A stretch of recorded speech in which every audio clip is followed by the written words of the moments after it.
¿Sabes tú en qué consistió la reforma del 2011 en nuestro sistema jurídico mexicano? En este video vamos a conocer un poco acerca de... Bueno, la reforma del 2011 lo que trae son dos teorías europeas, pero para comprender un poco qué es lo que cambió filosófica y teóricamente, tenemos que regresarnos a 1936 y a otro país, que es España. En aquel entonces, 1936, llega al poder Franco, después de una guerra muy fuerte, toma el poder y a partir de esto comienza la dictadura franquista, una dictadura militar y algo represiva, ¿no? Entonces, derivado de ello, Franco comienza a perseguir a todos aquellos que opinaban distinto al régimen que se estaba implementando, y de esta manera muchos investigadores de distintas áreas, de distintas materias, vienen a México. Son recibidos en aquel entonces, entre 1936 y 1940, por Lázaro Cárdenas. Se colocan en las principales universidades y en materia jurídica traen lo que se conoce como el positivismo vitalismo. ¿Qué es esto? El derecho positivo, ustedes saben, es el derecho escrito.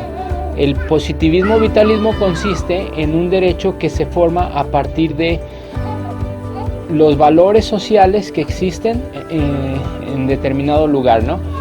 ¿Qué problemas trae esto consigo? Primero, los valores sociales de la mayoría a veces no concuerdan con los valores sociales de ciertas minorías o ciertos grupos que son vulnerables en una sociedad tan desigual como la mexicana. Por otro lado, el derecho no se forma a partir de valores como si fuera mágico. Ahora conocemos, o gran parte de la academia dice, que el derecho se forma a partir de grupos de poder, que pueden ser económicos, sociales o políticos. Grupos de poder económico, por ejemplo, hay sectores de la economía que tienen más influencia en las reformas jurídicas. Grupos de poder político, personas que tienen ciertos cargos y con ellos pueden trabajar de cierta manera el impulso de sus pretensiones. Y grupos sociales, cuando un grupo o un sector social se junta y ejercen presión sobre nuestros representantes, ¿no? Entonces, ¿qué es lo que cambia en 2011?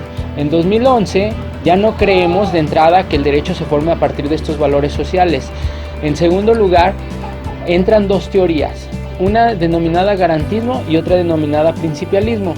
El garantismo es aquella teoría principalmente realizada por un autor que se denomina Luigi Ferrajoli, y que lo que dice es que los derechos no basta con establecer derechos fundamentales, sino que dentro de lo que se considera los derechos humanos, que son todos, tenemos unos que son fundamentales, son la fuente de todo el derecho. Estos son la vida, la libertad, la igualdad y la seguridad jurídica. ¿Cómo sé que me encuentro frente a estos derechos? Porque tienen ciertos principios que están en nuestra Constitución, que son la prioridad, la indivisibilidad, la interdependencia y la universalidad. Entonces, a partir de estos derechos que son reconocidos en nuestra Constitución, estos principios, yo puedo estar ante un derecho fundamental.